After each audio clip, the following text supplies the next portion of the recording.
કહેવા માંગે છે એનો અનુવાદ તમને કહું તો કે મંત્રના પાઠનો વિનિયોગ વગેરેનું અજ્ઞાન. આપણે સર્વોત્તમ સ્તોત્ર કરીએ છીએ, પુરુષોત્તમ સહસ્રનામ કરીએ છીએ કે નામ રત્ના કે સ્તોત્ર કરીએ છીએ, તો આ મંત્ર કોને કહેવાય અને મંત્ર કેવી રીતે થાય, કોણ કરી શકે, ક્યારે કરી શકે, એનો વિનિયોગ કેવી રીતે કરવો, એમાં પ્રભુને કયા પ્રકારની સામગ્રી ધરવી. આજે લોકોને તંત્ર મંત્રનું બહુ ઘેરું લાગ્યું છે. કોઈ બી બ્રાહ્મણ આવે, ચોબાજી આવે, વડવાસીજી આવે, કોઈ બી આવે, આ મંત્ર કરજે, આ કવચ કરજે, આ કવચ કરજે, એમ લોકો આ તંત્ર મંત્રમાં ચડીને ભક્તિને ખોઈ રહ્યા છે. એના માટે આ સમજવા જેવું છે કે જેમ કોઈ પણ દવા ડૉક્ટરની સલાહ કે સૂચન વગર લેવી એ કેટલી બધી નુકસાનકારક છે, એ મંત્રશાસ્ત્રમાં પણ કોઈ પણ મંત્ર પુષ્ટિ માર્ગી સિવાયનો ઇતર મંત્ર બારોબાર કોઈના કહેવાથી લેવાથી એ બહુ જ નુકસાનકારક બને છે. એટલે ચેતી જજો, ચેતી જજો. કોઈ પણ એવો મંત્ર કે જે આપણે બારોબાર, કારણ કે કોઈ પણ મંત્ર એ દીક્ષા રૂપમાં હોય છે, ખાલી મંત્ર નથી હોતો. અને એનો દેવતા હોય છે, એ દેવતાની પોતાની પસંદ હોય છે, એ દેવતાની એક રુચિ હોય છે, એ દેવતાઓનું તિલક હોય છે. જેમ તિજોરીની ચાવી હોય ને, એ દેવતાનો મંત્ર એ કેવી રીતે ખુલે એનું બી કિલ્ક હોય છે. આ મંત્રશાસ્ત્રની વાત તમને બતાવું છું. મંત્રશાસ્ત્રની જે કોઈ પણ મંત્ર પાડતો વિનિયોગ વગરના અજ્ઞાન. હવે એનો વિનિયોગ ક્યાં કરવો?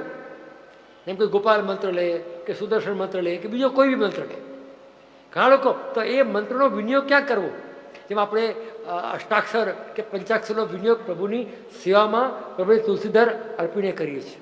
આપણે ખબર છે કે આનો વિનિયોગ અહીંયા કરવાનો. પણ દરેક મંત્ર લેવાથી અને એ દેવતામાં આપણો ઇષ્ટભાવ ન હોવાથી ને આપણે કંઈક કામ કરાવવા માટે દેવતાને ભજતા હોઈએ તો સકામ કહેવાય.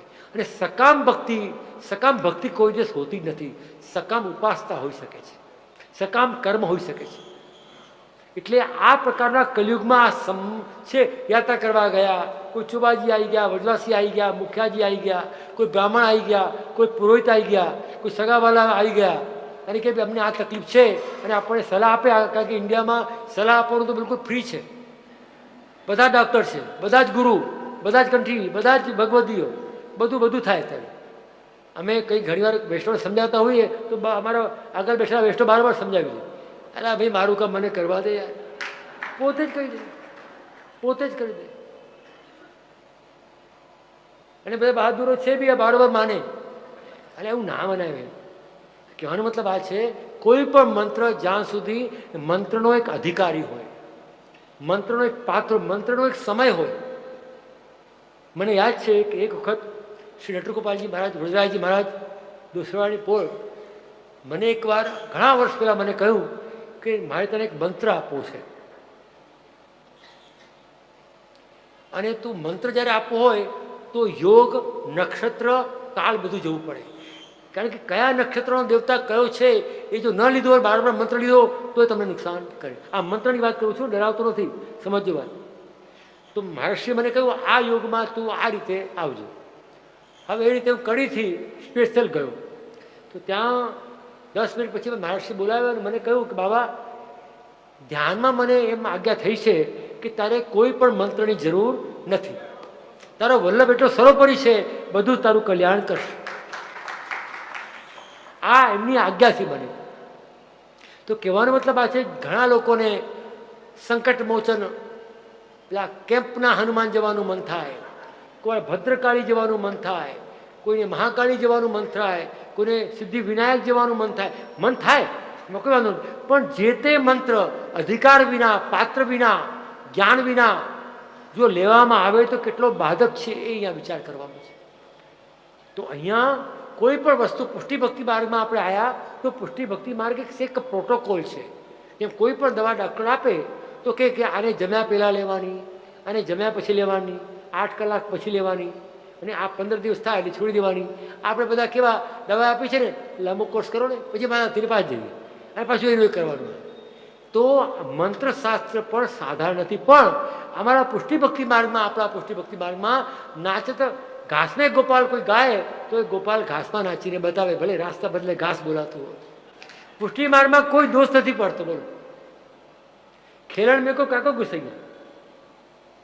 એટલે કોઈ પણ મંત્ર તમે આપણે લેવા જઈએ, મને એ બધા અનુભવ છે અમારા મુંબઈમાં, કડીમાં, દિલ્હીમાં, બધી જગ્યાએ મેં જોયા છે. એવા એવા લોકો આવે છે કે મંત્રમાં તાંત્રિકોના પ્રયોગોમાં પડી ગયા છે. તાંત્રિક લોકોને અત્યારે શું છે, જ્યોતિષમાં જાય, પછી મંત્રમાં જાય, પછી કે તંત્રમાં જાય, 3 દિવસમાં નિકાલ, પછી નિકાલ આપણો જ થઈ જાય. અમારા દિલ્હી છે રસ્તામાં લખેલું આવે, જાદુઈ અંગૂઠી 3 दिन में નિકાલ, પછી ખબર કે આપણે જ નીકળી ગયા. માંગો વો મિલેગા, એટલે માંગો મિલેગા કલ્પવૃક્ષ થોડા છે મિલેગા એ. અને પેલો ગાલિબ કહી ગયો કે બેવકૂફો કી કમી નહીં ગાલિબ, એક ઢૂંઢો 1000 મિલતે હૈ. મળી બી જાય છે પછી. પણ આપણા વૈષ્ણવ આવું ન કરે. અને જાણે અજાણે આવું સાંભળ્યું હોય, કરવા પ્રયાસ કર્યો હોય તો સંત સ્ટોપ કરી દે. આપણે જો કરવો હોય તો પુરુષોત્તમ સહસ્ત્ર નામ છે, સર્વોત્તમ સ્તોત્ર છે, નામ રાખ્યા સ્તોત્ર છે, યમુનાજીના 41 પદ છે, ત્રિવિધ નામાવલી છે, શ્રી ભાગવતનું પારાયણ છે. પોતે પારાયણ એટલે પોતે પાઠ કરવું. મહાપ્રભુજી જ્યાં પધાર્યા હતા ભાગવતનું પારાયણ કર્યું છે. હવે લોકોને ખબર હતી પારાયણ એટલે શું. મહાપ્રભુજી કથા કરી કે ના કરી સપ્તાહ? એટલે સપ્તાહ નથી.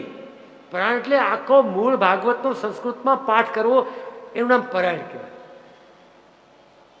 સપ્તાહ એક અલગ ચીજ છે. અને સપ્તાહ બી 7 દિવસનું નથી હોતી. એટલો પરીક્ષિતે 7 દિવસનો સમય આપ્યો એટલે 7 દિવસમાં પૂરી કરી. આપણે 7 દિવસનો સમય આપ્યો છે ભગવાને કે અમે સપ્તાહ બેસાડશું, 7 દિવસમાં પરીક્ષિત જે અમારો ઉદ્ધાર ચાલે. એવું સંકલ્પ કલ્પવૃત્તિ કથાકારો કે યજમાન બોલે છે કે 7 દિવસમાં જેમ પરીક્ષિતનો ઉદ્ધાર થઈ ગયો, 7મા દિવસે અમે ભૂતલ પર હોવા જોઈએ નહીં. ઘરે કોઈ કથા ભૂલથી ના કરાવે કોઈ. આ તો ભગવત નામ તો જીવનભર ચાલે. આ તો પરીક્ષિતને 7 દિવસ હતા એટલે 7 દિવસ. 1 દિવસમાં બી થાય, 3 દિવસમાં બી થાય, 21માં બી થાય, 3 મહિનામાં બી થાય. આપણે દેખાદેખી કરવાનો શોખ છે. દેખાદેખી મજા નથી. લાંબા સાથે ટોકો જાય, મરણની તો માંદો થાય. બાબાને શેનું બદનામ શક્તિ વિચારી કરીએ કામ, એવો મારે ભણવામાં કવિતા આવતી હતી.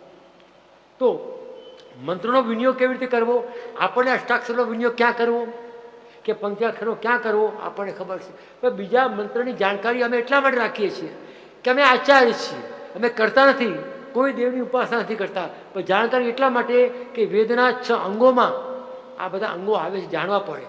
આપણે ત્યાં નક્ષત્ર કેમ ઠાકોરજીને ભાઈ હવે રથયાત્રા આવશે તો પુષ્ય નક્ષત્રમાં રથયાત્રા, જ્યેષ્ઠામાં સ્થાનયાત્રા ગઈ તો આપણે ત્યાં 27 તારીખે હતી, કારણ કે જ્યેષ્ઠા નક્ષત્ર હતો ગામની અંદર. 28 તારીખે હતી. ત્યાં લોકો માત્ર પૂનમ જુએ. આપણે ખાલી મિતિ ના જોવાય પણ નક્ષત્ર પણ જોવાય છે. નક્ષત્ર જ્યોતિષ એ વ્યક્તિગત માટે નહોતું, એ વેદકર્મ માટે હતું કે કયા દેવ કયા નક્ષત્રના છે, તો કયો યજ્ઞ, કયો હવન કયા કાળમાં કરવો એ પ્રમાણે જ્યોતિષ જોતા કે આ કાળમાં આ કર્મ થાય, આ રાહુ કાળ છે આમાં ન થાય, આ કાળમાં આ દેવતાની ઉપાસના ન થાય. એટલા માટે જ્યોતિષ હતું, વ્યક્તિગત રૂપે નહોતું. તો મંત્ર ભ્રષ્ટ એવા લોકોના હાથમાં પડ્યા હોવાથી અને ભ્રષ્ટ થઈ જવાય. મંત્ર એટલે દેવતા. આપણે કોઈ પણ ઘરની અંદર કોઈને સસરા કહેતા હોઈએ અને બીજા કોઈ આવી જાય, સસરાજી આ સસરાજી આ કયા, તો બે સાસુને કેવું લાગે, હું તો એનું મોડું જોતી નથી, એકવાર અટકચાળો કર્યો તો આને મેં આવવાનું બંધ કર્યું, તો કેમ બોલાયો એને, એવું થઈ જાય. તો કોઈ પણ મંત્ર, કૃષ્ણ એ જગતનું મૂળ છે. જેમ તમે કોઈ પણ વૃક્ષના મૂળમાં જળનું સિંચન કરો તો આખું વૃક્ષ લીલું થઈ જાય. તમે પાંદડાને પૂજો, ડાળીઓને પૂજો, થડને પૂજો, ફૂલને પૂજો તો કંઈ ના થાય. મૂળમાં સિંચન કરવું જોઈએ. તો મૂળ કૃષ્ણ છે, કૃષ્ણ તત્વ છે. કૃષ્ણ વસ્તુતે ભગવાન એવ, વસ્તુતા કૃષ્ણ એવ, મહાપ્રભુજી કૃષ્ણ છે, કૃષ્ણનું મુખારવિંદ છે. આપણે જ્યારે ભોગ ધરીએ છીએ તો આરોગ્ય છે કોણ? મુખારવિંદ દ્વારા. તો મુખારવિંદ સ્વરૂપ શું? તો કે શ્રી વલ્લભ. કૃષ્ણ આવે છે કૃષ્ણ બનીને, પણ જ્યારે આપણા માર્ગમાં જ્યારે આવે છે ત્યારે મુખારવિંદ સ્વરૂપ તો વલ્લભ છે. સમજ્યા કે નહીં? બહુ ગુણ વાત છે. એટલે વલ્લભ જ આરોગ્ય છે. એટલે આપણે કોઈ પણ પ્રકારની મંત્રમાં જુઓ, આપણે મંત્રશાસ્ત્રમાં કવચ હોય, પટલ હોય, હૃદય હોય, સહસ્ત્ર નામ હોય અને દશાંશ હોમ હોય. આ મંત્રની વિદ્યા છે. મંત્ર ખાલી નથી હોતો. કોઈ પણ મંત્રની જ્યારે બ્રાહ્મણ દ્વારા કરવામાં આવે તેનું પટલ હોય, હૃદય હોય, કવચ હોય, સહસ્ત્ર નામ હોય, એનો હોમ હોય અને દશાંશ હોમ કરવામાં આવે. આ બધા મંત્રની વિદ્યા છે. બારોબાર મંત્ર લેવા જઈએ તો અમારા વર્જમાં એક કહેવત છે કે લેને ગઈ પૂત તો ખોવાઈ ખસમ. છોકરો લેવા ગઈ અને ધણી ખોઈને આવી. આવું ન કરાય આપણે ભાઈ. આ વ્રજવાસી છે, વ્રજવાસીની સાંભળી લો. સુન લો મૈયા મેરી બાત સુન લો, બડે કામ કી બાત હૈ. સમજે કે નહીં? તો બીજું કે મંત્રના અર્થ અને દેવતા અંગે કશી સમજ નથી આ લોકોમાં. મંત્રનો અર્થ શું છે એવી ખબર નથી. વૃતાસુર ચતુશ્લોકીમાં શું આવે છે? કંઈને બદલે કંઈ થઈ જાય. ઇન્દ્રને મારવાને બદલે ઇન્દ્ર મને મારે એવું થઈ ગયું. કહો થઈ ગયું કે નહીં? એ મંત્રની અંદર કાના માત્રની ભૂલ પડી જાય, અક્ષરની બી ભૂલ પડી જાય, અનુસ્વરની ભૂલ પડી જાય તો દેવતા રક્ષકને બદલે ભક્ષક થઈ જાય. ઘણા લોકો પિતૃઓનું પૂજન કરે છે. હું એક જગ્યાએ ગયો હતો તો 100 જેટલા શ્રીફળ પડેલા, કેમ કે પિતૃઓને બાંધી રાખ્યા છે. એટલે આ ભાઈ આ બધાને કરો યાર, નર્મદામાં જ કે ગંગાજીમાં પધરાઈ આવો, આ ના મંદિર રખાય, છૂટા મૂકી દો યાર. કાંઈ છોકરાઓ તમને બાંધશે તો? ઘણા લોકો કોણ જાણે કેમ દિમાગ કેમ આવું થઈ ગયું છે પુષ્ટિ મારી કે વૈષ્ણવ થઈને આવું કરો છો. ક્યારે આવું ન કરાય. મેં જાતે ઉભા રહીને બધાને મુક્ત કરાયા. બોલો શા વાસ્તુ એટલા હતા. હવે બધા મુક્ત થઈને લીલામાં ધામા જતા હોય, બધાને બાંધી રાખ્યા. તો આ બધા મંત્ર તંત્રના જે પ્રયોગો છે હિતકારી નથી. બીજું કલિયુગમાં આ સિદ્ધ થતા નથી. જે કોઈના માટે ખરાબ ભાવથી કોઈ પ્રયોગ બી કરે છે ને તો બૂંગ રેમની જેમ પહેલાં એને નડે છે. કોઈ તાંત્રિક પ્રયોગ કરતો બી હોય તો સૌથી પહેલાં કોને નડે? અગ્નિ જે હાથમાં લે એને પહેલાં નડે ને. ગજાડે કોને? જે હાથમાં લે ને. તો ભૂલથી પણ તંત્ર મંત્રના ચક્કરમાં પડવું નહીં. જો આશ્રય ઠાકોરજીનો રાખો, સગપણ તું સાંભળ્યાનું સાચું. સાચા સગા શ્રીનાથજી વારંવાર લોકો પાઠમાં ને કીર્તનમાં મંદિરમાં ધોળ ગાય છે. આ ધોળ ગાવા માટે છે, ધોળ મારવા માટે નથી ભાઈ. બે પ્રકારના ધોળો, એક ધોળ લગાવવા માટે અને ગાવા માટે. આપણે ગાવા માટે ગાઈએ છીએ, થાય છે લગાવવા માટે. સાચા સગા શ્રીનાથજી ગાઈએ છીએ પણ કરતા નથી. શું થાય? એ ધોળ આપણને પડે. કોણ ધોળ મારે? ઠાકોરજી ના મારે, કાળ મારે. યદા બહિર્મુખાય ભવિષ્યત કથે છે તે દેહ અને ઇન્દ્રિય આ કાળના કારણે જે આશ્રય રહિત જીવો છે એને પોતાનો દેહ અને ઇન્દ્રિય જેને ભરકી જાય છે. કાલ તો પછી આવે છે. જે આવો અન્યાશ્રય કરનારા જીવો છે એને પોતાની ઇન્દ્રિય અને પોતાનો દેહ જેને સૌથી પહેલાં એને તકલીફ આપે છે. એ પુષ્ટિ માર્ગી જીવો વૈષ્ણવો કાન ખોલીને, હૃદય ખોલીને, આત્માના દ્વાર ખોલીને સાંભળી લો કે કોઈ પણ મંત્રતંત્રના ચક્કરમાં પડવું નહીં અને કોઈ પણ માનતા બી નહીં માનવી. ઘણીવાર લોકો યમુનાજીની, ગિરિરાજજીની માનતા માને. અમારા માર્ગમાં માનતા શીખવા માટે આવી. એ માનતા નહોતી, મનોરથ હતા. યમુનાજી અને ગિરિરાજજી બે સ્વરૂપો છે. એ ભગવત સ્વરૂપ પણ છે અને ભક્ત સ્વરૂપ પણ છે. ભૂતલ ઉપર એ ભગવત સ્વરૂપે છે. કેમ ભગવત સ્વરૂપે છે? કે લીલામાં ભક્ત સ્વરૂપે છે. લીલામાં એ ઠાકોરજીની લીલામાં જીવોને મોકલે છે. પ્રભુના સુખનો વિચાર ગિરિરાજજી કરે છે અને જીવોને મોકલે છે લીલામાં યમુનાજી. એટલે ત્યાં લીલામાં બંને ભક્ત છે અને હંમેશા ભક્ત ભગવાનની નિકટમાં રહેવાના કારણે એ ભૂતલ ઉપર ભગવત સ્વરૂપ થઈ જાય છે. એ તો માનતા કઈ માનવાની? છોકરો થાય, બંગલો થાય, વિઝા માલ્યાની નહીં, પણ મારા મનના જે અલૌકિક મનોરથો છે એ પૂરા થાય એટલા માટે ગિરિરાજની યમુનાજીનો મનોરથ છે. મારા કે તમારા ઉદ્ધાર માટે નહીં. એ કાન ખોલીને સ્પષ્ટ સાંભળી લો.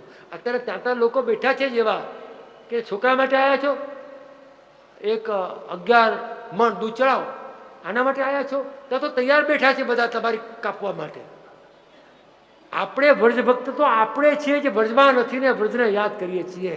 ત્યાં તો વ્રજના બધા વાસીઓ છે, વાસી થઈ ગયેલા લેવાવાળા. સમજી લો મારી વાત. તમે ત્યાં જે તમે વ્રજવાસી કહો છો ને તો વાસી થઈ ગયા, એ તો લીલામાં લીલાની સાથે ગયા. ત્યાં તો એવા લોકો છે કહેવાયની વાત નહીં, બધાને લૂંટીને કપડાં સહિત. એ તો આપણે દાન દક્ષિણા આપો તો બહુ ભરોસો રહેશો ને તો લૂંટી લેશે. ભલે મારી વાત ત્યાં પહોંચાડો, હું પોતે વડવા પહોંચી લઉં એવો છું. વ્રજ ભક્ત તો ખરેખર આપણે છીએ. અમારા રણછોડલાજી મહારાજના વચનામતમાં આવે છે, નાનાજીના વચનામતમાં, કે કોઈએ પૂછ્યું જયરાજ આપ તો વજરાવાસી, આપણે તો ગોકુળ રહેવું જોઈએ. કે વૈષ્ણવરાજ તમારી વાત 100% સાચી, ગોકુળ રહેવું જોઈએ. પણ મારા નટવરલાલ અહીંયા બિરાજે છે, ઠાકોરજી બિરાજે છે એટલે અહીંયા રાજનગરમાં રહ્યા. પણ અમારું મન છે ને એ હંમેશા ગોકુળમાં રાખીએ છીએ. સદામન ગોકુળમાં રહીએ. તો દેહ છૂટે તો ગોકુળમાં જઈએ, રહીએ ભલે અમે અહીંયા. તો આપણું મન ગોકુળમાં રહેવું જોઈએ. ત્યાં તો કેટલી વાર રહેવાય. મને કોઈએ પૂછ્યું પંજાબીએ કે जिन गोकुलो ब्रजवास कितने दिन करनो? मैं कि देखो जब तक देह अच्छो होए, जब तक अंटी में पैसा होए और कोई पे अभाव नहीं आवे तब तक रहनो. बाकी चलती पकड़ने. શું લાગે છે? 3 રીતે વ્રજમાં રહેવાય. એક તો શરીર સારું હોય, તો કોણ પૂછે? બધાની સેવા કરવા, જારી ભરવાનું જવું હોય, કોણ તમારે કરે કહો? અને કોઈ વૈષ્ણવ આપણી સેવા કરે તો આપણી સેવા છૂટી કે નહીં? તો વર્જમાં એક તો સૌથી પહેલાં સ્વસ્થ શરીરે જવું, બીજું કે પૈસા પાછા રાખવા, કાકો અહીંયા પૂછવા નહીં આવે. આપણે બધા સુરદાસી નથી ગોપાલ ઝાડી લઈને આવશે, યાદ રાખજો, ભરોસો રહેતા નહીં કે અમે હું તો તે સુરદાસી ઝાડી અને ગોપાલ આવ્યા ને અમારે ત્યાં નહીં આવે, ધરામ નહીં આવે. આવતા હશે હું રોકીશ કે અમારી ઝાડી તો પૂરી આરોગો આખી નાખી રહે છે, ત્યાં લઈને નીકળી પડ્યા ભગવાન, અમે તો પુષ્ટિ માર્ગી છે, યાદ રાખજો તમે, હું ઓછો નથી, અમારા ભગવાન જોડે ભાઈબંધી છે. અમારી ઝાડી ખારી અને તમે લોટીને નીકળી પડે, આ ઝાડી બનાવવાનો ટ્રસ્ટો હિસાબ માંગે છે, ક્યાં ગયો બંટો, ક્યાં ગયો ઝાડી, મુશ્કેલ થઈ જાય ભાઈ, અમને ફસાવશો તમે, આવું ધંધા કરતા નહીં. એટલે આપણું તબિયત સારી હોય તો રહેવું વર્જમાં, અને પૈસા હોવા જોઈએ, એ તો કોઈ ના કરે, આંબળ ચોબા જેવી ના કરે, કોઈ વહેલા જેવી ના કરે. અને બીજું કે વર્જવાસી ઉપર, વાંદરા ઉપર કે વર્જની કોઈ પણ ક્રિયા ઉપર અભાવ ના આવે, વૈષ્ણવ ઉપર, વલ્લભ ઉપર એટલા વખત રહેવું. જે વખતે દોષ દ્રષ્ટિ લાગે ઘરની ગાડી પકડી લેવી. ત્યાં રહ્યા પછી દોષ લાગે શું કરવાનું કહો? ના, હું તો વર્જની અંદર હંમેશા સાવધાન સાવધાન હું તો કહેતો, દર્શન આપો કહેવાનું. અને આપણે સાવધાન રહેવાની જરૂર છે. અને લીલા ખીડા યુગળ સ્વરૂપ કરતા હોય ને સાવધાન મહારાજ બનીને કરીએ તો પહેલાં સાવધાન થઈ જાય. આપતા હોય તો ના આપે. ભગવાન કે ચાલો છો સંસારીઓ આવ્યા, ભાગો સંસારીઓ આવ્યા. અને પહેલાં આપણે ભક્તિની વાત કરીએ તો અરે ભગવદી આવ્યા, દર્શન આપો, એના માટે તો લીલા કરીએ છીએ. હંમેશા લીલા શા માટે થાય કે ભક્ત મને જુએ છે એટલે, ભક્ત મારો આનંદ દે છે એટલે. નાના બાળકો રમતા હોય કેમ કે માતા પિતા જુએ છે વધારે રમે. એમ શકુંતલા અને દુષ્યંતનું સ્ટેજ ઉપર નાટક થાય, લવનો પ્રેમનું પાત્ર ભજાય, સુંદર મજાની હવા ચાલતી હોય, ભભરાઓ તિતલીઓ ફૂલતી હોય, સુંદર છાંટા આવતા હોય, સુગંધ ચાલતી હોય, બંને એકબીજાનો હાથ પકડીને ફૂલ આપતા હોય, વાતો કરતા હોય, તો રસ નિષ્પત્તિ કોનામાં થાય? પ્રેક્ષકમાં થાય. સાધારણીકરણ, સાહિત્ય વાંચો તો સાધારણીકરણ કોને કહેવાય એ સમજાશે. સાધારણીકરણ એક રસભાવ થઈ જવો તો પ્રેક્ષકમાં રસની નિષ્પત્તિ થાય. તો પ્રભુ કીડા કોના માટે કરે છે? ઘરમાં, આપણા ઘરમાં કે લીલામાં, કે મારી સેવા કરનાર ભક્તમાં લીલાનો અનુભવ થાય. આ ખંડપાઠ, આ ફુવારા, આ ગોપીજનો, આ રાસ, આ દાનગણ, માનગળ, આ નૌકા, આ હિંડોળા કેમ કરે છે ઠાકોરજી? કે આ જોઈને મારા ભક્તમાં એ લીલાનો ભાવ જાગે. ખાલી પૈસા લઈને મારે કંઈ સંસ્થા નથી ચલાવી, મારે પુષ્ટિ માર્ગમાં જીવવું છે. પુષ્ટિ માર્ગ જીવવો છે મારે, ખાલી ચલાવવો નથી. એક અલગ કથા છે. પુષ્ટિ માર્ગે વૈષ્ણવને પુષ્ટિ માર્ગ વાત કરું છું કે આપણે પુષ્ટિ માર્ગને જીવવા બેઠા છીએ, ખાલી જોવા નથી બેઠા. આ નાટક નથી જોવો, જોવું એ મનોરંજન છે, અને ભાગ લઈને નાચી લેવું એ ઉત્સવ છે. પ્રભુને જોવા જઈએ દૂરબીન લઈને, આ ક્રિકેટની વન ડે થોડી ચાલે છે ભાઈ કે જુઓ તમે. સેવા ઘરમાં કરો ને વચ્ચે આવી જાઓ, ગોપીજીનો હાથ તમારો ખેંચી લે, તું કેમ બેઠી જોયા કરે, અંદર આવી જાય. આપણે રાસ કરતા હોઈએ તો એક ઉભેલી આપણી સખીઓ આવી જાય નથી કરતા આપણે બધા? એવી રીતે ઠાકોરજીની સખીઓ ગોપીઓ ક્યારે તું કેટલી સેવા કરે, અંદર આવ હું તને અપાવું. આવો ભાવ રાખીને સેવા કરીએ તો એવો દિવસ ક્યારે આવશે એવું આપણે ગાઈએ છીએ, એ સાર્થક થાય. દર્શકજનો, અહીંયા તો આપણે હજી સમજી લો કે 5 શ્લોક થયા છે. 6, 7, 8, 9, 10 ગઈ આવતીકાલે એટલા આનંદથી આપણે લઈશું કે આ કૃષ્ણાશ્રય તમને એમ લાગશે કે તે અમદાવાદમાં કોણ જાણે કેમ રીસાઈ ગયો છે વરસાદ, પણ અંદરનો વરસાદ રીસાયો નથી, વલ્લભની વર્ષા રીસાઈ નથી. એટલે તમને ખૂબ ખૂબ આનંદ થશે. અને આ સત્રના સમાપન પછી પણ તમારું બધાનું સ્વાગત છે. જ્યારે પણ તમને સેવા સંબંધી, સત્સંગ સંબંધી, સુબોધની સંબંધી કંઈ પણ તમને મનમાં જિજ્ઞાસા હોય તો નિસંકોચ આવો. તમે અમારા માટે છો, અમે તમારા માટે છીએ. આ ભૂતલ ઉપર એકબીજાના સગા કોણ છીએ? એક ગામના લોકો હોય, હવે મારા ગામમાં બધા અજાણે છે, પેલા મારા ગામનો છે, એને આપણે મળવા જઈએ તો સલાહ આપશે, થાય કે નહીં? એમ તમે બી લીલામાંથી આવેલા છો, અમે બી લીલામાંથી આવ્યા છીએ, તો આપણા સગા સાચા આપણે છીએ. આત્માની વાત તો આપણે કરવાના, લોક શું જાણે? અને આવી રીતે તમારું સ્વાગત છે.